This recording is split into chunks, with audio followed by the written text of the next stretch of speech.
This is Chapter 8, Problem 33, and the picture for this one is extremely important. So if you don't have your book, I guess you could recreate that right now. Pause the video. But if you have your book, just have it open to page 226, and we're going to use that for reference occasionally. So what's happening here is the Earth is spinning around, and they're saying it has one turn every 23.9 hours. And they want to know and they also give you the radius of the Earth, which is the distance from here to here, the distance from here to here. Any point along here, you've got the radius of the Earth, from the center of the Earth to the point on the sphere. Excuse me.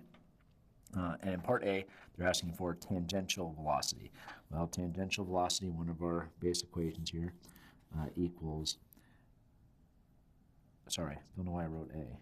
I've been in the habit of writing A here lately. R omega, how about that? I'll rewrite it. Equals R omega, where omega is our radians per second and R is our radius in whatever unit we're going to, typically meters, so that we'll get meters per second. As a general reminder, radians are just a label. It's like revolutions. It's not an actual unit. So this does work out to meters per second. And to figure out what we've got here, we need to get omega because R is just given directly in the problem. So to get omega, if we assume the Earth's going to stay at the same omega as it rotates, we need to take our 2 pi, we'll go around once, over our t, our time to go around once, or our period, which they said is 23.9 hours. So I have to do a little bit of conversion there. So 23.9 hours, I'm going to want that in seconds. So there are 60 seconds, 60 minutes in 1 hour. So setting up my picket fence here. And then we have 60 seconds in 1 minute. And if you skip this and did 3,600, that's fine.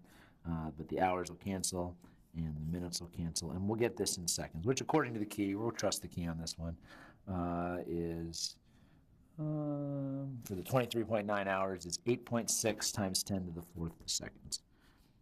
8.6 times 10 to the 4th seconds. That's time to go around once with our 23.9 hours. That's our assumption here on how long it takes for the Earth to go around once. So now getting omega, if we're going around once, that'll be our 2 pi over our 8.6 times 10 to the 4th seconds. And again, I think we'll just trust the key on this one, save some time from plugging it in, and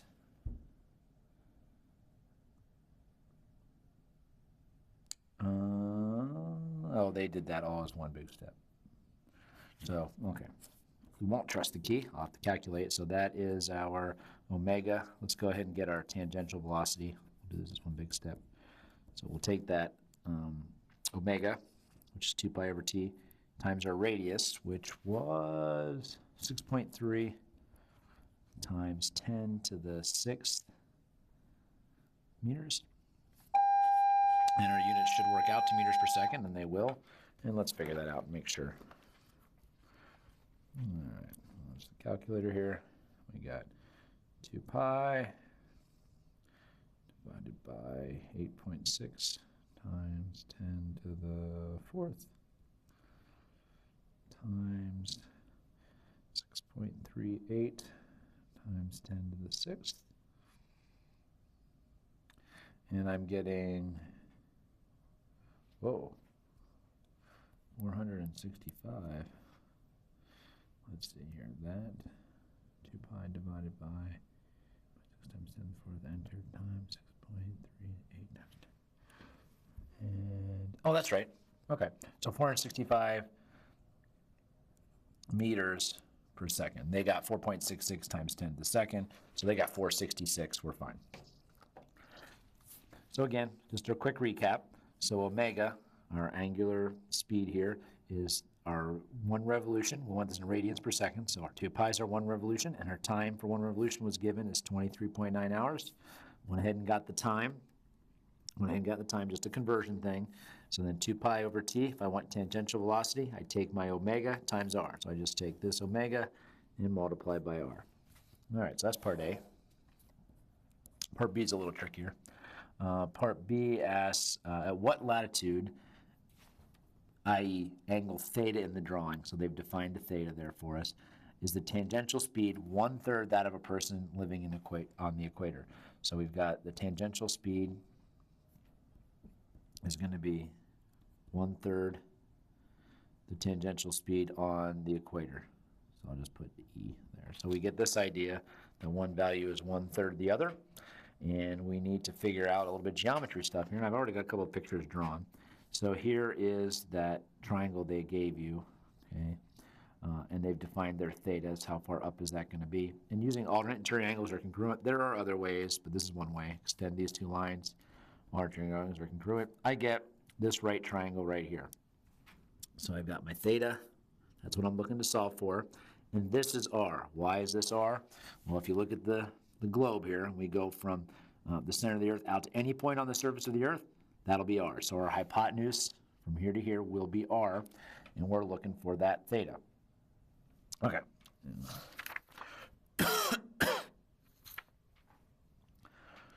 So let's go ahead and write an expression for that. Okay, and we're going to probably use the r. And let's see here. And this will be our new r. So this is our r at that point. So I'll call that, let's see, what did they call it? They call it r theta. They probably called it r theta. Yeah, they called it r theta. So here's the keys picture denoting that that's the r for that new location where we're going to spin around in the circle. So I'll go ahead and call that r theta as well.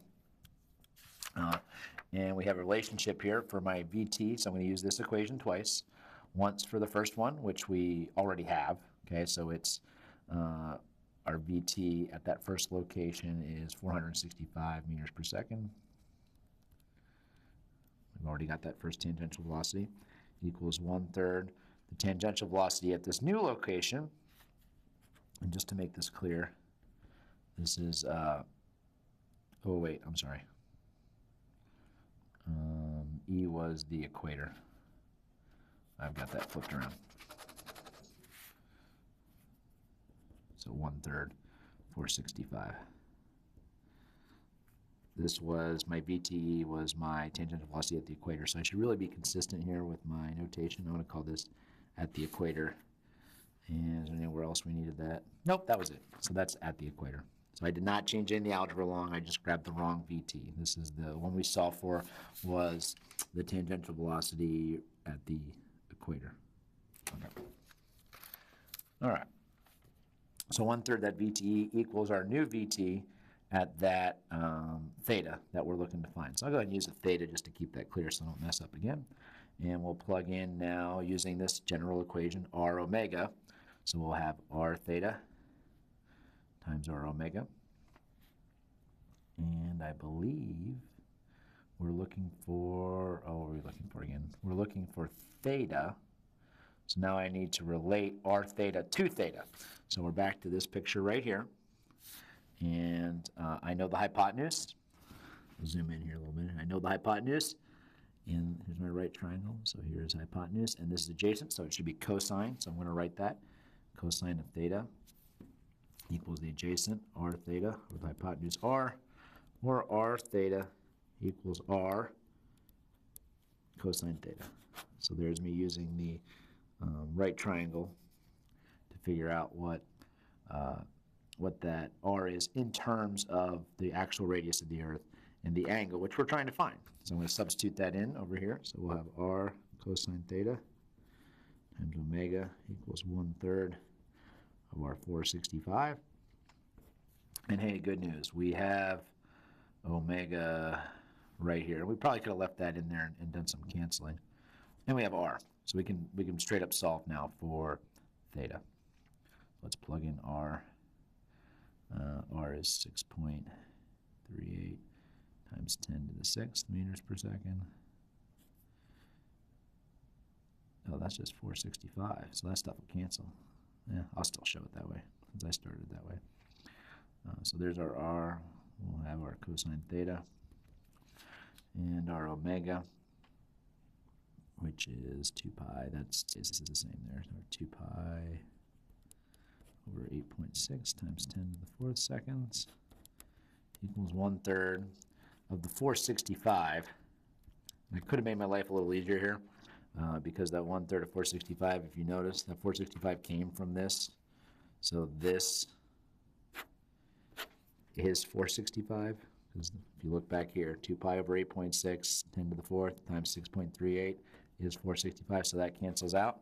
So we end up taking the inverse cosine of both sides. So theta will just be inverse cosine of 1/3.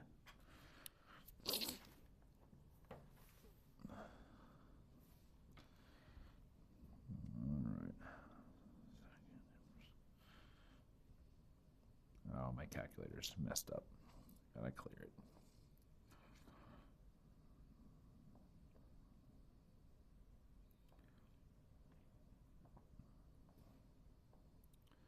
Equivalent to doing mem, clear default set on your calculator.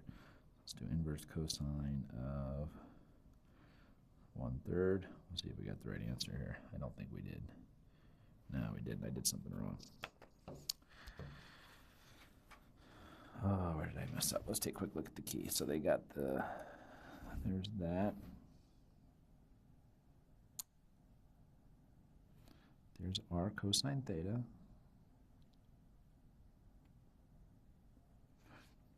There's the 465, the 1/3 of 465, and then what did I goof on? Let's see here. R